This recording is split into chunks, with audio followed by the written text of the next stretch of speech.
Hello and welcome to Barn Vlogs Radical Engagements as we continue through Bordiga's Lyon theses. We are now on section 2, the international questions. We're probably not going to get very far in this today. I want to keep this a shorter video. But let's get right to it. Remember, in the first section, we haven't seen a whole lot of deviation from standard Bolshevik thinking coming out of Bordiga. There's a little bit of skepticism towards electoralism, but general party discipline, and he's even been quoting, Lenin's speech on the infantile disorder from the prior Congress against his critics. But we'll see here where there is a real shift and division between the Comintern and the center of the Communist Party in Italy and the left faction as represented by Bordiga, Dement, etc.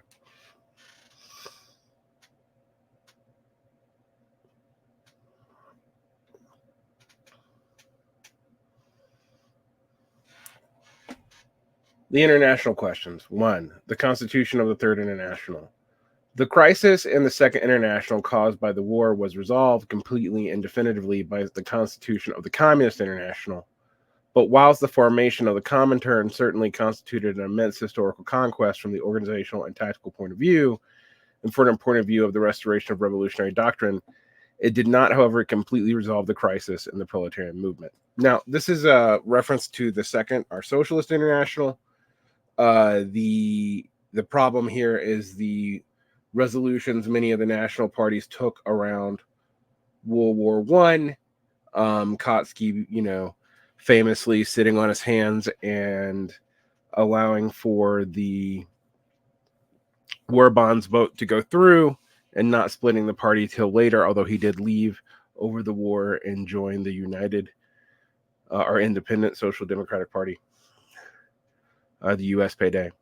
Anyway, nonetheless, the damage was done at this point, and that, forced the division between the Mensheviks and the Bolsheviks, and and in between the Zimovald left and like most of the rest of the left, and thus the beginning of the Third International, the ABCs of Communism, the Bolshevik program, and the 21 Conditions. All right, back to this piece.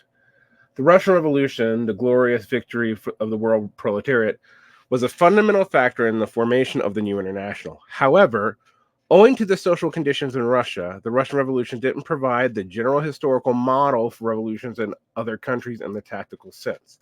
This is because in the passage from feudal autocratic power to proletarian dictatorship, there had been no epoch of political domination by the bourgeois class, organized in its own exclusive and stable state apparatus. Basically, what Bordiga is accusing them of is not having a bourgeois revolution and trying to undergo both a bourgeois and socialist revolution at the same time. This is also going to be critiqued here out of Trotskyist. It is precisely for this reason that the historical confirmation of the conceptions of the Marxist program in Russia and the Russian Revolution has been such of enormous significance and of such great use in routing social democratic revisionism in the realm of principles. In the organizational field, however, the struggle against the Second International, an integral part of the struggle against global capitalism, hasn't been met with the same success, and a lot of the errors have been committed, which have resulted in the Communist parties not being as effective as objective conditions would have allowed. Now, again, here we see Bordiga saying that, well, even though you have separated from the social democratic parties, you haven't separated from them enough. Interestingly, this is a position the Third International is going to take from Russia after 1927, particularly in the German context, between the KPD, the KAPD, and the SPD, calling the SPD social fascist, and leading to what is generally considered third periodism, which would allow, quote, the United Front from below, working with trade unions, but not working with socialist and communist parties, even in united fronts, much less as later will be formulated in France and Germany and popular fronts. And, taken on by the Comintern. Anyway. We are obliged to say the same when it comes to tactical matters, since some of the problems linked to the present line of forces, the bourgeoisie, the modern proletarian bourgeois state with its historically stable apparatus, and the proletariat, have not been resolved adequately and thus continues to be the case today. The communist parties haven't always obtained all that they could have done from the proletarian offensive against capitalism and from the liquidation of the social democratic parties, i.e. the political organs of the counter-revolutionary bourgeoisie. So while Bordiga is not going to take the line that the social democratic parties are social fascists, he's going to take them as that they've made so many concessions to capitalism as to almost be the same thing. Particularly Hilferding's development of monopoly capital, and this idea that if you develop monopoly capital, you can seize it democratically, et cetera, et cetera, et cetera. So we see the stakes, we see what's happening here. He is not criticizing the Russian Revolution being a deformed revolution as such. He's not even going as far as Trotsky would, even in this time period. What he's saying is that the Russian Revolution can't be a model for parties in the developed West, but we shouldn't have a bunch of individual national roads to socialism. That what might be necessary in an underdeveloped country that had not gone through a full process of bourgeois relations, according to the Socialist Theory Bordiga is operating on, it can't be used as a model for the entire world. Okay. 2. The world economic and political situation in 1926. The international situation in date appears less favorable to the proletariat than the immediate post-war years. From the economic point of view, we shall witness a partial restabilization of capitalism. That was true. However, we understand this stabilization only to mean that certain parts of the economic structure have been contained, and not that a state of affairs has arisen which excludes the possibility, even in the immediate future, of new disturbances. I mean, this is in 1926. We're only 3 years out from the beginning of the Great Depression. Let's go back. There is still a marked capitalist crisis, and its definitive worsening is inevitable. Great Depression, Grossman, crisis theory, decadence theory, etc. In the political sphere, we are witness a weakening of the revolutionary movement in almost every advanced country, counterbalanced happily by the consolidation of Soviet Russia and by the struggles of the colonial peoples against the capitalist powers. Okay, so we don't have a critique here of national liberation as such as you would see in like Pannonhalm or Luxembourg. Okay. Such a situation presents a double danger, however. In the first place, by pursuing an erroneous method of situationism, a certain tendency towards Menshevism arises in the way of the problems of the proletariat action are evaluated. Secondly, from the pressure from a generally classist actions diminishes the conditions which Lenin saw necessary for the correct application of tactics in the national and peasant question risks being misapplied when the overall politics of the Comintern. So Bordiga is saying Lenin was right about including the peasants in the Russian situation, but in countries with very little peasantry or declining peasantry, why would you adopt such a stance? Okay, so that's one danger. And the other danger is not viewing communism as an international project, but as many, many national projects separately. Even though Bordiga supports national liberation, he doesn't really support this idea of individual national roads to socialism. This is an early distinction between him and other Leninists. Even Trotsky. All right, back to this. The post-war proletarian offensive was followed by an employer's offensive against the proletarian positions, to which the Comintern replied with the watchword of the United Front. There then arose a problem of which rise in various countries of democratic pacifist situations, which Comrade Trotsky correctly denounced as representing a danger of degeneration of our movement. You're making too many. Bordiga is accusing them of making too many concessions and détentes with the bourgeoisie in order to maintain just the Russian situation. We must avoid all interpretations of the situation which present a vital question for the proletariat. The struggle between two parts of the bourgeoisie, the left and the right, and two strict identifications, with these socially distinct groups. We need to stand apart even from progressive elements of capitalism, is what Bordiga is saying here. The direct interpretation is that the dominant class possesses several governmental methods that are in essence reduced to two: the reactionary fascist method and the liberal democratic method. So Bordiga sees both liberalism and fascism as basically part of the same instantiation of capitalism. And this is going to be worked out more and more in Bordiga's thought, particularly when he comes back from exile in the late 40s. I mean, he comes back from exile in the 30s, but like he goes to prison soon. Then he's kind of has a decade of quiet, or almost more than a decade of quiet during the war, and then doesn't really re-enter politics until 1949. And he doesn't have a long period of a second wave of political activity either, since he dies in 1970. Right, the correct interpretation is that the dominant class position, we already read that. Setting out from the analysis of the economy, Lenin's thesis would have already reliably proved that the most modern strata of the bourgeoisie tend to unify not only the productive mechanism, but also the political defenses in the most divisive forms. So the bourgeoisie is going to use whatever it can to stay in power. It is therefore false to state as a general rule that the road to communism must pass through a stage of left-wing bourgeois government.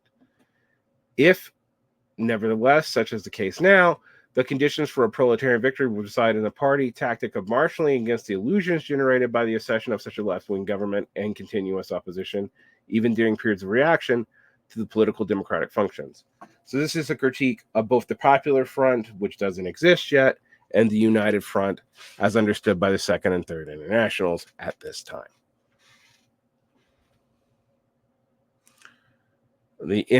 Question 3, the international method of work. One of Communist International's most important tasks has been dispelling the proletariat's mistrust of political action, which arose as a result of the parliamentary degeneracies of opportunism. So the proletariat doesn't trust parliamentary socialists because of their actions in World War I and in forming coalition governments with bourgeois parties, which make the socialists look like they're administering capitalist austerity sometimes. Marxism doesn't interpret politics as the art of using cunning techniques in parliamentary and diplomatic intrigues to be used by all parties in pursuit of their special end. Proletarian politics rejects the bourgeois method of politics and anticipates a higher form of relations culminating in the revolutionary insurrection. This rejection, which we will not present in the greater theoretical detail here, is a vital condition for both effective linking up of the revolutionary proletariat with its communist leadership. You see here that Bordiga actually accepts something like the Morger thesis, and for ensuring effective selection of personnel for the latter. So you got to have a mass base to get good people to be the leaders. That's what Bordiga is basically saying. And that this should basically be done on a technocratic or meritocratic basis. The working methods of the International fly in the face of this revolutionary necessity. In relations between different organs of the communist movement, a two-phase politics frequently gains the upper hand and subordinates theoretical rationale to fortuitous motives, and a system of treaties and pacts between persons which fail to faithfully convey the relations between parties and masses has led to bitter disappointments. AKA, stop your weird politicking and your parliamentary shenanigans and your bureaucratic shenanigans. Comintern. Do this with the interest of the program at hand. At least that's what Bordiga says they're doing. And remember, from the context of this, we've already seen democratic and bureaucratic shenanigans being used because Bordiga actually had, despite his distaste for democracy, a democratic majority in the Communist Party of Italy at that time.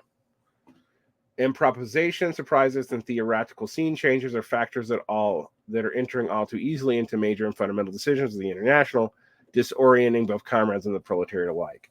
Basically, you guys look like you're swifting at windmills to maintain different allegiances in a way that makes you look inconsistent and duplicitous. And Bordiga, in some ways, is right that these are the things that are going to be leveled at the communists during a Red Scare that was inevitable anyway, despite their prior détente with bourgeois forces in World War II, which hasn't happened yet. For example, the majority of the internal questions are resolved in the international organs and congresses by a series of unwielding arrangements which make them acceptable to the various leadership groups but add nothing useful to the real process of party growth. I'm not quite sure which specific things he's referring to here, and I would like to know. We'll do this one as well, and then we'll stop here. The organizational questions. The consideration that was urgent to establish a vast concentration of revolutionary forces carry a lot of weight when the Comintern was founded, because at the time it was anticipated there would be a far more rapid development of objective conditions. Forces of production, I think is what it means here. Nevertheless, we can now see that it would have been preferable to establish more rigorous organizational criteria. We were too opportunistic. That's what he's saying here. The formation of parties and the conquest of the masses has been favorable neither by concessions to anarchist and syndicalist groups, nor by small compromises with the centrist, which allowed for the 21 conditions. Remember, Bordiga thought the 21 conditions were too lenient, even though it was the thing that kept Debs from joining the Comintern and stuff like that. Neither has it been favored by the organic fusions with parties and fractions of parties as a result of political infiltration, nor by tolerating dual communist organizations in some countries with sympathizer parties. The watchword, launched after the Fifth Congress of organizing the party on the basis of factory cells, hasn't achieved its objective, which was to remedy the glaring defects that exist in various sections of the International. So the factory cell motive thing, which was maintained in a lot of post-Bolshevik and Bolshevik constitutions, is actually kind of a problem. It is designed for factory workers to operate off of things like secretive organizations under adverse conditions, but they're also doing this in times where they're trying to run electoral politics, which is a weird, contradictory situation.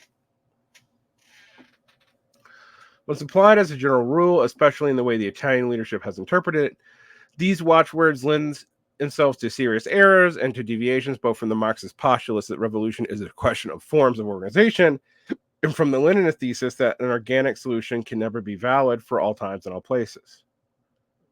We're going to get to the organic solution can never be valid by all times and all places when Bordiga eventually gets to his invariant thesis, but I don't think it's here. All right. For parties operating in the bourgeois countries with stable parliamentary regime, organization on factory cell basis is less suitable than territorial units. It was a theoretical error to assert that while the parties organized on a territorial basis are social democratic parties, those based on cells are genuine communist parties. In practice, the cell-type organization makes it more difficult to carry out the party's task of unification amongst the proletarians and trade and industry groups. Meaning you're too divided amongst different groups. You're too divided amongst different cells. You're too divided amongst different industries. You're too divided amongst different regions for us to coordinate effectively. We need to go back to territorial large block parties.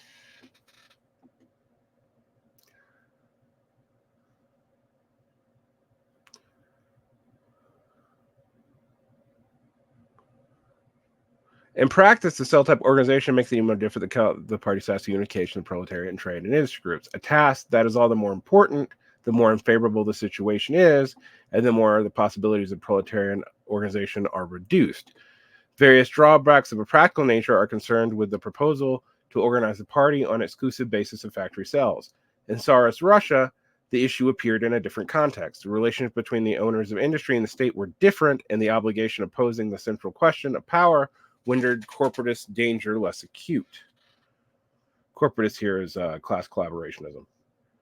The factory cell system does not increase the workers' influence in the party, since the key links in the network all consist of non-worker and ex-worker elements which constitute the official party apparatus. You have too many people in the party apparatus removed from work. That's what he's saying here. Given the faulty working methods of the International, the watchword Bolshevization from the organizational point of view manifests as a pedestrian and adequate application of the Russian experience, which has in many countries already prompted a paralysis, albeit unintentional, of spontaneous initiatives and proletarian and classist energies, by means of whom an apparatus whose selection and function are for the most part artificial. Keeping the organization of the party on a territorial basis doesn't mean having to relinquish party organs and the factories. Indeed, there must be communist groups there. linked to the party and subject to party discipline in order to form its trade union framework. This method establishes a much better connection with the masses and keeps the party's main organization less visible. Now, this is a very interesting debate, and one that's downplayed here, and whether or not you should use cells and or territorial alignment as your primary focus group. How do cadres actually collect? This is a debate. While I've seen in many sectarian constitutions this sort of thing picked up whole cloth from the Bolshevik Party. I saw it in the Communist Party of Great Britain, both its ML and its PCI versions, for example.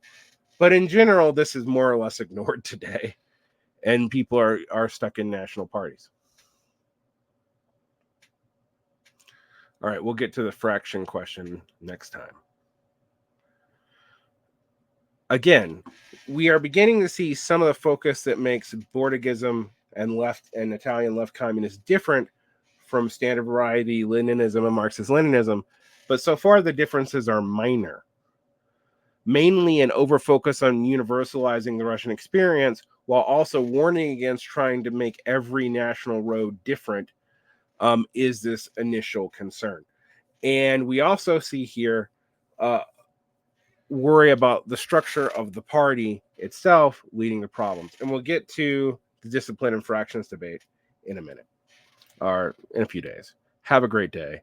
I wanted to keep this one a little shorter because there's a lot in this section, and this is where the most heated part of the debate around the Bolshevization of the Italian Communist Party, which led to its eventual dissolution and reformation in the Popular Front period in the 40s, almost inevitable.